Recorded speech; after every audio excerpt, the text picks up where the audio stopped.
Aujourd'hui, je vais vous parler d'une erreur que beaucoup de femmes font, mais c'est pas votre faute, c'est juste que on vous apprend pas comment faire et donc du coup, je suis là pour ça.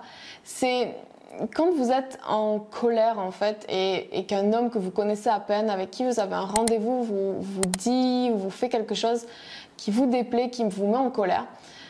Ce que vous allez faire, c'est que vous allez être impitoyable sur votre ton. Par exemple, quand vous allez rentrer chez vous, vous allez lui envoyer un SMS hyper enflammé, mais pas dans le sens j'envie toi, dans le sens où t'as pas été correct, t'as vu à quelle heure t'es arrivé, je t'ai attendu une demi-heure tout à l'heure, franchement j'ai passé un rendez-vous de merde, bref. Ne soyez pas impitoyable dans votre ton, soyez impitoyable dans vos actions.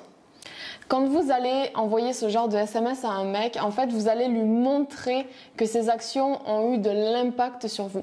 En fait, vous allez montrer à un homme que son comportement, un homme que vous connaissez à peine, que son comportement a de l'effet sur vous. Il a du pouvoir sur vous. Et ça, vous voulez pas lui montrer. Vous voulez pas lui gonfler son ego et lui faire prendre conscience de ça. Vous, ce que vous voulez, c'est que vous êtes une reine. Vous êtes le prix et vous allez lui faire comprendre. Et alors, comment vous allez faire ? Eh bien, 90% du temps, on est impitoyable sur notre ton. Et le plus puissant, en fait, c'est de faire l'inverse. Si vous êtes habituellement douce, gentille, restez-le. Juste faites-lui comprendre avec vos actions que ça ne vous a pas plu comment il agit avec vous. L'état d'esprit que vous devez adopter, c'est que ce mec-là, vous le connaissez à peine. Donc, si vous ne le revoyez pas le lendemain, parce que finalement, c'est pas quelqu'un qui vous correspond, mais vous vous en fichez, ça vous dérange pas. Il vous mérite pas, mais vous passez à autre chose, il n'y a pas de problème, il n'y a que des solutions.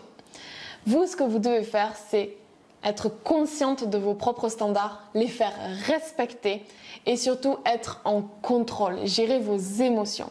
Dites-moi dans les commentaires comment est-ce que vous gérez quand un homme dit ou fait quelque chose qui ne vous plaît pas. Est-ce que vous réagissez sous le coup des émotions ou est-ce que plutôt vous êtes dans le contrôle et vous simplement vous éloignez? Je vous remercie d'avoir regardé cette vidéo. Si elle vous a plu, likez-la, commentez-la, partagez-la. C'est la meilleure des façons de me montrer que mon travail vous plaît. Je vous retrouve dans une prochaine vidéo et d'ici là, prenez soin de vous. Ciao, ciao!